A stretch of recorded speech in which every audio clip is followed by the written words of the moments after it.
daanaka li si des bëreetul noonu dañuy ñaan yàlla rek yàlla may ñu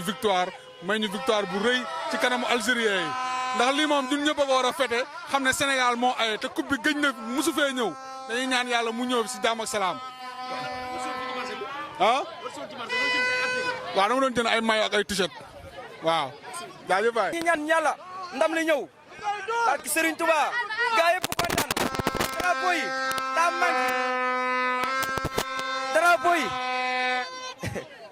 daa manqué drapeau yi daa manqué dem ba tey ñoo ngi jaay drapeau ñu am billaay walaay mooy daf ñëw seer da ngay dem Sandaga gars yi billaay walaay pour ñu jaay wat gars yi naan la 8000 francs te xam nga mooy sa Sénégal ñu bëgg ñëpp am barke Serigne Touba billaay walaay gaa yëpp am gëj isaan toll nii mais man maa ñu ngi koy préparé bu baax moom di ñaan yàlla gars yi ñu am ndam lu sedd guy barke Sëñ Fallu waaw tey moom dañuy teel wàcc moom ndax match bi la ni programme ni pour seetaan ko waaw li maa ngi leen ñaan yàlla defal leen jàmm ñoom ñëpp waaw te yàlla may leen mu ndam li ñu jot ci bindi ko Sénégal di doole Sëñ Fallu waaw ñu ngi ziar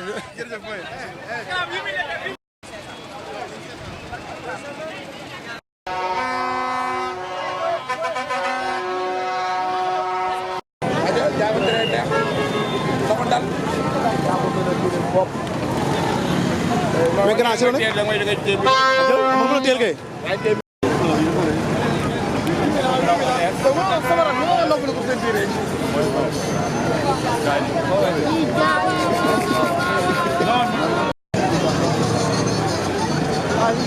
mais soxna si may dafa mel dafa cher léegi de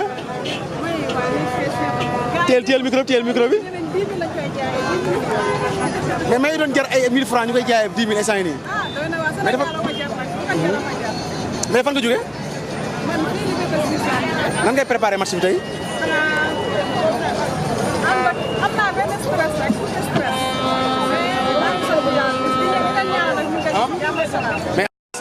maa ngi nii rek. waaw xamu na kay. waaw lii lépp lu ko waral mooy xam nga mooy lan. ñu jàpp Algérie fayi tan moom gañe ko gañe yu wóor suñu dóoree daal ñu dóor daal suñu fubalee ñu fubal en tout cas bu ñu leen may dara affaire complexe moo fi jeex suñu gaynde yi lu ma leen di ñaan mooy lan duñ jàkkaaroo Algériens yi nañ leen wan ne ñun ay africain nañ ay sénégalais lañ der bu ñuul lañ yor waaw moo gën nag premier match ba moom tànk du fekkee premier match ba ni koy fubalee noonu la ñuy fubalaatee nii moom dañuy gañe moom waaw tane na rek moom waaw macha allah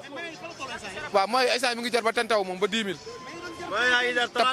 te pakatu bi laa la wax nag da pakatu bi ñu ngi jaayee 10 000 waaw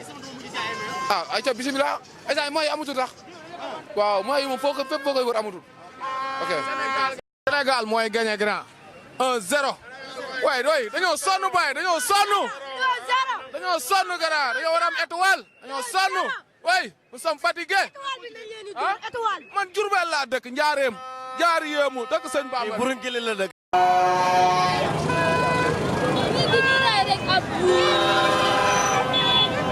grand sama yi dafa cher waa affaire yi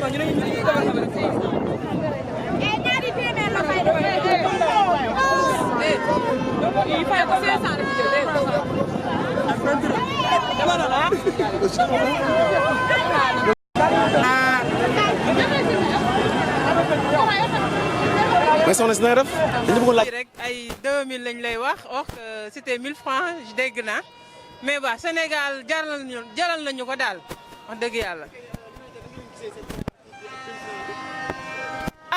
damay ne man préparatif bi man je suis confiante man dama naan que ne ndam rek laa gis te yàlla na leen yàlla may ndam loolu laay ñaan yàlla waaw loolu laa ci ñaan dañoo non gaynde daal wóolu naa leen daal. waaw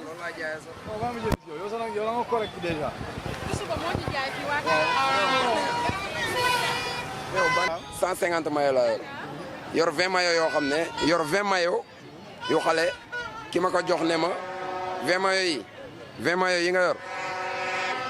képp ku bëgg maillot xale déglu ko ba mu fay la prix nga jox ko gratuit laaj ko année bi bu xale bi judd su la nee 4 ans la nga parce que soo nee da ngay maye maillot yi wax ak voilà léegi dañ lay sonal léegi dama lay déglu nga ne maillot xale ma ne la ñaata nga ne 6 ans am naa 6 ans am naa 4 ans am naa 3 ans am naa 7 ans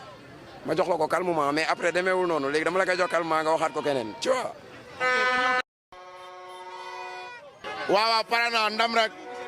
gagné rek match bi dañuy gagné score bu mu mën a doon dañuy gagné ñun ñi ngi xoolal ñun ñu ngi ci ginnaaw Lions yi xool lu mu mën a am ñun ñu ngi ci ginnaaw Lions yi dañuy gagné c'est le Sénégal ah waaw mais c'est normal dëkk bu demee ba final xam nga lii dafa gëj am ci dëkk bi dëkk bu demee ba final lii rek lañ ci soxla xam nga ñu xumbal xam nga neexal affaire yooyu noonu lii dafa baax ci dëkk ñun lii lañ am score bi man daal pour man 2-0 la 2-0 la 2-0 ah non ban dee ñun loolu lañ xalaat daal loolu mooy sunu mébét waaw parce que loolu mooy yoon waaw loolu mooy yoon non Sénégal day dóor Sadio Mané day dugal. léegi waaw ndam rek affaire yi moom waaw comme niñ ko yàgg a débuté rek waaw soxla ndam rek soxla coupe bi ñëw Sénégal xam nga waaw ca kaw ca kanam daal waaw moo gagné nañ ko affaire bi jaratul wax de non 2-0 yow